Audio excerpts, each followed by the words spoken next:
के ऊपर हमला होता है वो जानबूझ के किए जाते हैं और विशेषकर वहाँ हमला होते हैं जहाँ लोग अपने को सुरक्षित समझते हैं, वही होता है। क्योंकि जब हमला होता है तो अपराधी हैं, चाहे किसी भी देश के हो अपराधी, उनके ऊपर कार्रवाई होना चाहिए और कार्रवाई इस प्रकार से कड़ी हो जिससे कि पुनः वो ऐसा हमला करने का साहस न करें। कनाडा के मंत्री जी ने जो बोला है, निंदा किया है, निंदा करने से ही काम नहीं चलता, उनके अधिकार है, वो मंत्री हैं वहाँ के, इसलिए तुरंत उस पर कार्रवाई किया जाए। कनाडा के जो लोगों ने आतंकवाद फैला रहा है और जहाँ हिंदू मंदिरों पर, हिंदू आस्था पर, हिंदुओं के ऊपर इस प्रकार से आक्रमण हो रहे हैं, उस पर बहुत ही निंदनीय है, बहुत घोर निंदा करना चाहिए। सवाल इस बात का है कि जब कनाडा के प्रधानमंत्री ट्रूडो ने जब आतंकियों को पाल रखा है, खालिस्तानी आतंकियों को, तो खालिस्तानी आतंकी वहाँ पे कट्टरपंथ का जिस प्रकार से वहाँ पे पाला पोसा जा रहा है सरकार के सहयोग और संरक्षण से, तो स्वाभाविक है कि वो आतंकी जो है मंदिरों में भजन थोड़े करेंगे, वो भंडारा नहीं करेंगे, वो तो आतंकवाद करेंगे ही करेंगे।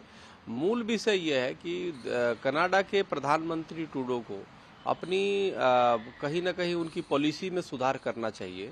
वो जाने अनजाने में हमारे जो देश विरोधी खालिस्तानी हैं उनको कहीं न कहीं प्रश्रय देकर पूरे अपने जो कनाडा का एक सम्मान था, गौरव था, गरिमा था, जो शांति प्रिय देश था, उसको अशांति में बदलने का काम कर रहे हैं। और अभी तो ये छोटी मोटी बातें आप देखना, आने वाले कल में जिस प्रकार से पाकिस्तान आतंकियों का गढ़ है, उसी इस्लामिक आतंकियों का गढ़ है पाकिस्तान, उसी प्रकार से खालिस्तानी आतंकियों का गढ़ हो चुका है कनाडा।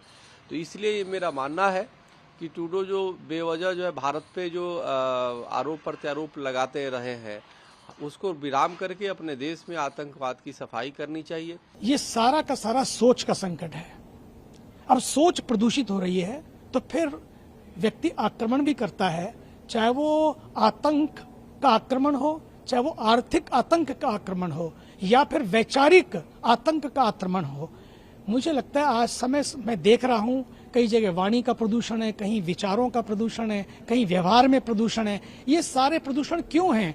क्योंकि हमारे दिमागों और दिलों में प्रदूषण है। इसलिए मैं कहना चाहूंगा, हमारे देश ने विश्व बंधुत्व और विश्व एक है, एक परिवार है। भारत के ऊर्जावान तपस्वी प्रधानमंत्री जी ने जब G20 का फंक्शन हुआ, आपको पता है क्या नारा दिया?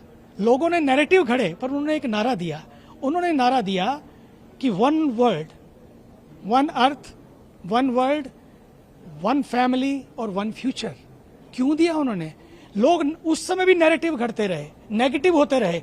वो ना नैरेटिव घड़े ना नेगेटिव हुए, उन्होंने तो इस नारे को दिया, भाई हम एक हैं, लड़ते क्यों हो, आओ मिलकर इस हम सबका साझा वतन है, इसको चमन बनाएं। लेकिन जब विदेश की धरती पर कोई ऐसा अटैक करता है, मैं कहना चाहूंगा उन सभी को, विदेश की धरती पर रहने वाले भारतीयों को भी, और जो भारत की धरती से गए हैं, आज गए या कल गए, 200 साल पहले गए, 100 साल पहले गए, देखिए अपनी मिट्टी होती है, उसको भूल मत जाइए।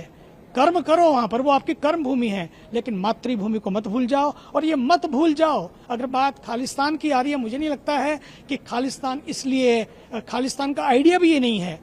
सिख बने भी क्यों थे? सिख तो केवल इसी बात के लिए बने थे कि हम अपने परिवार को, जो सारा परिवार है, उसको बचाने के लिए बने थे, मिटाने के लिए नहीं, मिटने के लिए बने थे। हम मिट जाएंगे अपनी माटी के लिए, लेकिन किसी को मिटाएंगे नहीं। आज इस विचारों को मिटाना है, इस सोच को मिटाना है जो दूसरों को मिटाने की बात करती है। India has never attacked on anybody, always attack